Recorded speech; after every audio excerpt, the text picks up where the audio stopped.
Oi, pessoal, tudo bem com vocês? Aqui é a professora Monique e eu tô gravando esse videozinho. A minha disciplina, pessoal, é Geohistória. Eu tô gravando esse videozinho pra gente entender melhor as atividades que estão na apostila de vocês, tá? O vídeo que eu tô gravando hoje, tô gravando agora da atividade 5 e já já eu vou gravar da atividade 6 também e vou mandar para vocês, porque eu acho que assim vai ajudar melhor a entender. O conteúdo é o absolutismo. Essa palavra absolutismo, vamos tentar lembrar da palavra absoluto, tá? Por quê? Porque os reis dessa época, eles tinham um poder absoluto. Por isso que é absolutismo. Inclusive, o poder dos reis nesta época, lá na Europa, era considerado divino. Então, não se questiona Deus, não é mesmo? O poder, eles acreditavam que era dado ao rei por Deus. Então, as pessoas dificilmente questionavam. Se questionavam, guardavam para elas, né? Ficava isso em silêncio. Demorou muito para as pessoas começarem a questionar, sabe? Se era realmente o poder do rei, se aquilo não era humano. Entende? E aí eu botei um textinho na atividade que diz assim, ó: o absolutismo, resultante do processo de centralização política das monarquias nacionais europeias, o absolutismo era um sistema político da Idade Moderna. Suas principais características são a ausência de divisão de poderes, poder concentrado no Estado e política econômica mercantilista, ou seja, eles realizavam um comércio. Vamos lembrar da palavra mercado, mercantilismo, mercado, comprar e vender coisas, né? Viajava, comprava coisas, vendia coisas, sempre visando obter lucro, né? Continuando. Numa monarquia absolutista, o rei tinha com seus súditos uma relação marcada pelo princípio da fidelidade. Todos, sem exceção, deviam obediência e respeito ao monarca e seus representantes. Estes possuíam a legislar ao invocar a mera vontade do soberano. Isso quer dizer, é claro, que questionar publicamente o desejo do monarca, ou seja, do rei, ou de seus agentes, poderia ser considerado por si só um crime passível de punição e como pôde ser visto durante o reinado daquele que é considerado o expoente máximo do absolutismo, o monarca francês Luís XIV, também chamado de Rei Sol. Durante seu reinado, ele concederia prêmios em dinheiro e incentivos fiscais à burguesia, de modo a favorecer as manufaturas, desvalorizou a atividade agrícola e aplacou a influência da nobreza ao distribuir empregos na sede da corte dos Bourbons, em Versalhes, onde viveriam milhares de aristocratas subordinados a ele. Deste modo, Luís XIV obteve sucesso em controlar ambos os grupos sociais. Olha aí a foto dele, a ilustração dele, né? Olha a pose dele, a roupa dele. Ele é sempre tentando passar essa imagem, né, de soberano, de suntuosidade. Por isso ele foi chamado de o Rei Sol. Nessa época, surgiriam teorias políticas que justificavam tamanho poder. A primeira apareceria ainda no século XVI, na obra A República do francês Jean Bodin. Esses escritos defendiam que o fortalecimento do Estado, ou seja, do governo, gerando uma soberania inalienável e indivisível por parte do soberano, era a única maneira realmente eficaz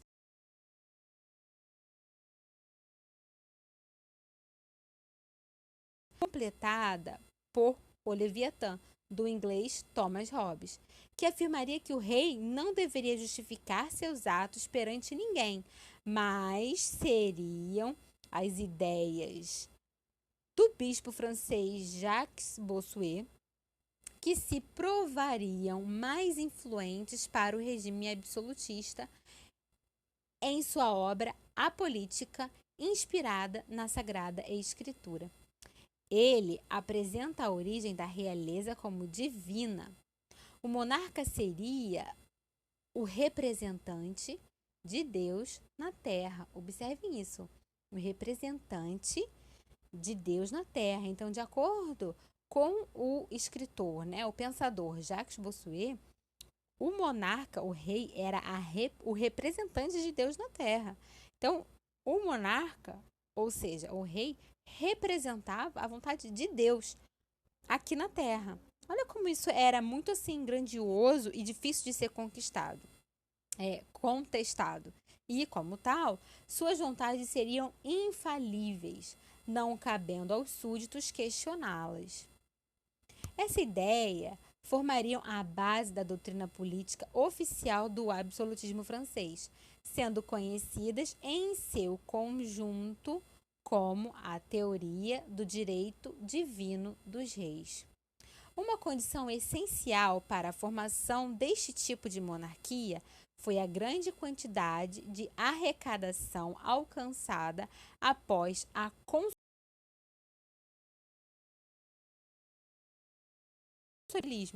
Isso enriqueceria substancialmente as nacionais mais importantes da nova política econômica do período, que se convencionou chamar de mercantilismo. O que seria isso, gente? Quando a exploração das riquezas naturais, começou a acontecer, os portugueses, exploravam as riquezas do Brasil e comercializavam esses itens lá na Europa. Isso é o mercantilismo. É o que eu falei, vamos lembrar sempre da palavra mercado, mercantilismo, tá? Continuando, agora aqui. Para o metalismo, a riqueza de um reino seria medida pela quantidade de metais preciosos dentro de suas fronteiras. Para garantir isso, era fundamental que fossem vendidas mais mercadorias do que compradas. É lógico, Se eu tenho mais produtos e se eu vendo mais produtos e compro menos, eu gasto menos dinheiro e ganho mais dinheiro. E aí eu enriqueço, dentro de suas fronteiras. Para garantir isso, era fundamental que fossem vendidas mais mercadorias do que compradas, a fim de que fosse alcançada uma balança comercial ativa. Para conseguir tal objetivo, o Estado, ou seja, o governo, impunha na economia e impunha o protecionismo, de modo que as barreiras alfandegárias ficassem praticamente intransponíveis para os produtos estrangeiros. Então, agora, e o que significa isso? Intransponíveis para os produtos estrangeiros. Significa dizer que os impostos eram tão caros que as pessoas não queriam comprar nada importado, porque era muito caro. Entende? E isso era para quê? Para que a gente não gastasse dinheiro comprando coisa. A gente aqui no Brasil, ou em qualquer outro país, não gastasse dinheiro comprando coisa importada. Porque quando você compra uma coisa importada, o lucro, fica para o outro país. E não aqui no Brasil. Número 1. O apogeu do absolutismo ocorreu em meados do século XVII, sendo a França o país onde melhor se manifestou esse tipo de governo, que priorizava Então, para marcar a opção que contém aí o que priorizava o absolutismo. Letra A concentração dos poderes na mão do rei. Lembra que eu falei? Absolutismo, absoluto, poder absoluto. Todo o poder era o poder divino. O rei representava Deus na terra, né? Foi isso aí. A letra B, a divisão dos poderes entre executivo, legislativo e judiciário. Será que é essa? Será que já tinha essa divisão? Ou era todo o poder na mão do rei, poder absoluto? Letra C, a figura da igreja acima de todas as instituições políticas. Será que a figura da igreja representava Deus? Se o rei representava Deus, será que é a letra C que está certa? Letra D, a prática de eleições livres. Eleições? Se elegia um rei ou era passado de pai para filho, né? Ou seja, hereditário. É para vocês marcarem aí a opção. Número 2.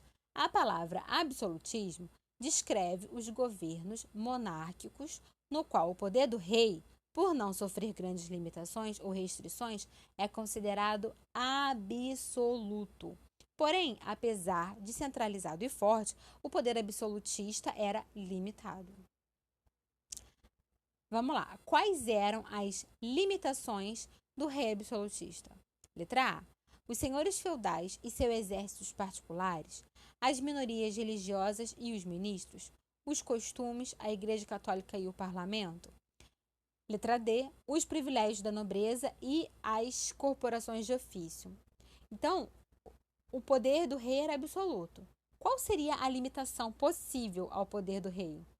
Será que era as questões religiosas, o poder do exército, da nobreza? Ou seriam os costumes, né? E as questões religiosas? Número 3.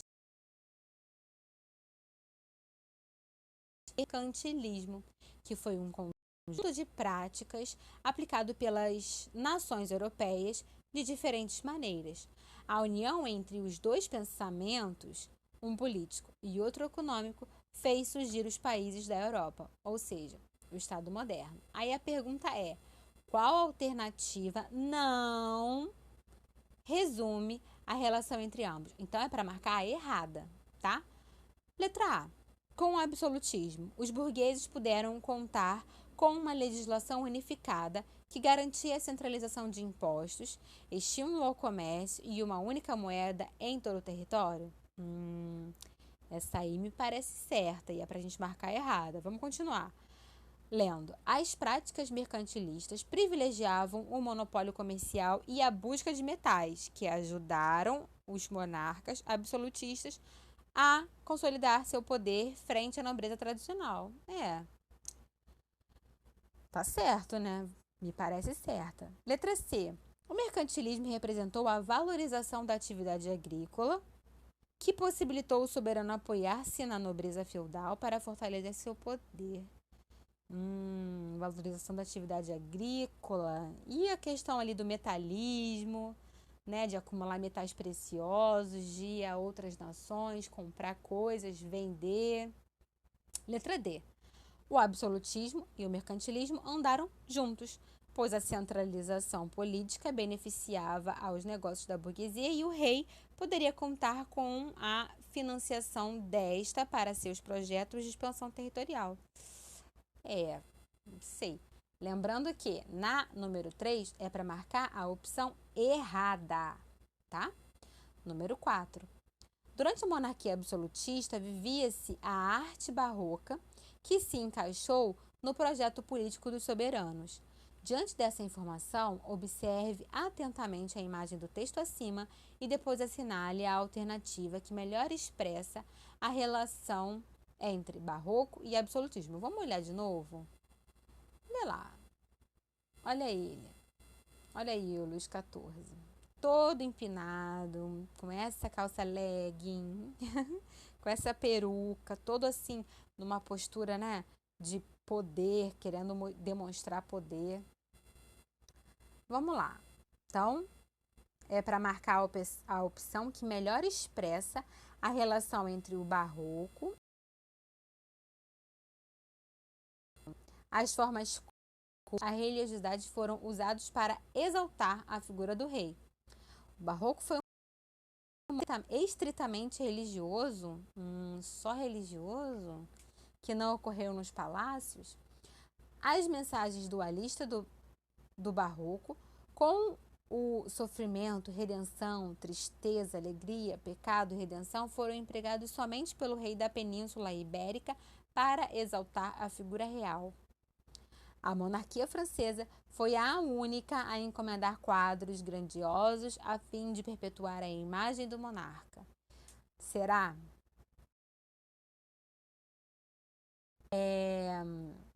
O que será que a imagem aí, né, do rei Luís XIV quer transmitir? Com todas essas curvas, com todo esse movimento e essa aparência de coisa grandiosa, tá? Pessoal, façam a atividade de vocês, tá? Qualquer dúvida, pode entrar em contato comigo. Eu vou deixar o vídeo do humanismo para a semana que vem. E aí a gente faz uma atividade essa semana, o absolutismo. Na semana que vem a gente faz outra atividade, que vai ser o humanismo. Quem já fez, não tem problema, tá bom? Esse vídeo é mais para quem tá assim com dúvida, tá bom? Então é isso, pessoal. Fiquem com Deus. Até semana que vem. Eu tô aqui online se vocês quiserem me mandar pergunta ou no privado ou no grupo da escola. Beijo, tchau.